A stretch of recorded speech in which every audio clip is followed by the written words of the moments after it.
Typically, when you have debt discharge, the IRS treats it as taxable income. With student loan forgiveness, taxes work differently. In March, President Biden signed the American Rescue Plan, which included a clause regarding student loan forgiveness, saying that any federal student loans that were discharged between 2021 and 2025 would not be considered taxable income in terms of federal taxes. Now, lawmakers are back in Washington for the predetermined midterm election sprint. Preventing a government shutdown will be the top legislative item for all lawmakers. The political environment has shifted over the past few weeks. This is impacted by a batch of legislative wins for Democrats earlier in the summer and signs the inflation-laden economy is improving. Democrats are now more confident than ever that they can stem expected losses in President Biden's first midterm elections. They are hopeful they can retain a majority in the Senate, while preventing Republicans from gaining a broad majority in the House. Passing a short-term spending bill before a deadline of September 30th at midnight, when the government funding is set to expire, is a top concern for everybody in Congress. The bill will need the support of Republicans in the Senate, and the 60 votes need to pass.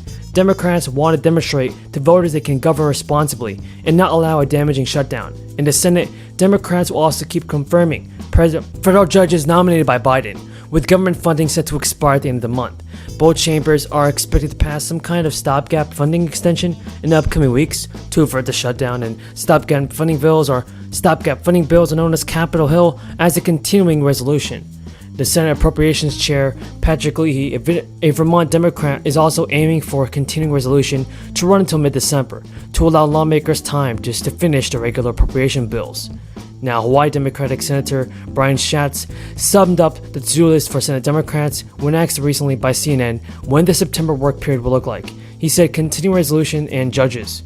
Amid concerns that the higher prices will hurt consumer wallets, some state and federal lawmakers are looking at ways to ease that pain at the pump.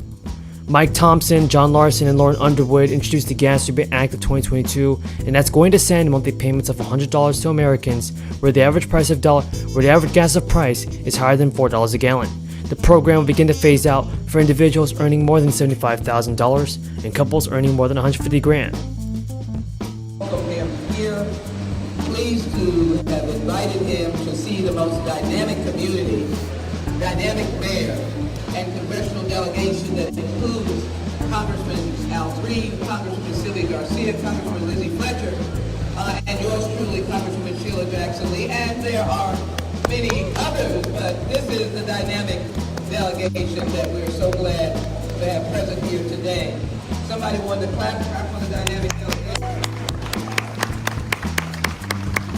I knew that as the Secretary begins to implement the bipartisan infrastructure dollars, which this community is front and center for the initial portions of that $1 trillion bipartisan infrastructure bill.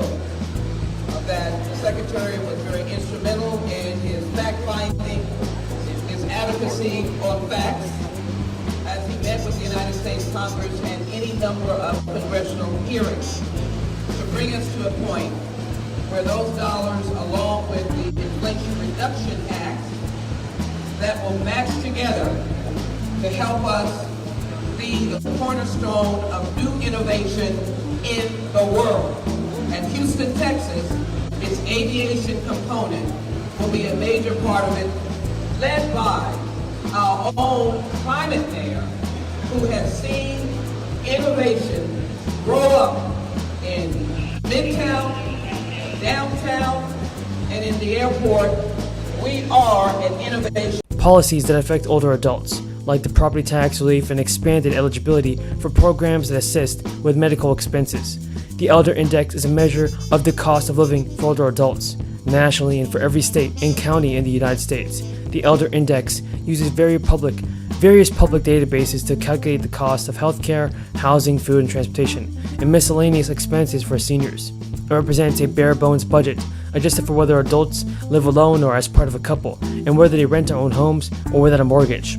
Now, there are billions of dollars left over in stimulus funds. More and more governors have agreed to allocate this money towards the people that need the most, and that means stimulus checks.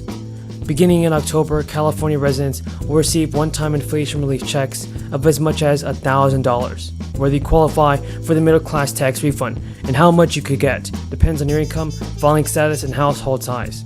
The refund is expected to total around $9.5 billion as part of a larger $12 billion relief plan approved by lawmakers.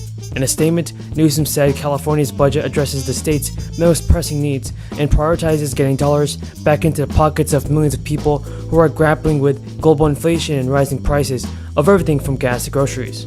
According to officials, roughly 23 million California residents are eligible for this rebate plan, which has been set up in 3 tiers based on the adjusted gross income on the 2020 California state tax return. Single taxpayers who earn less than $75,000 and couples who filed jointly and made less than $150,000 will receive $350 per taxpayer and another flat $350 if they have independence. So a married couple with children, therefore, could receive as much as $1,000. This is the largest tax bracket, representing about 80% of recipients. In addition to meeting income requirements, residents must have filed the 2020 tax refund by October 15, 2021. And have lived in the state of California for at least half of the 2020 tax year and still be California residents on the date that the payment was issued. In addition, you cannot have been claimed as a dependent in the 2020 tax year.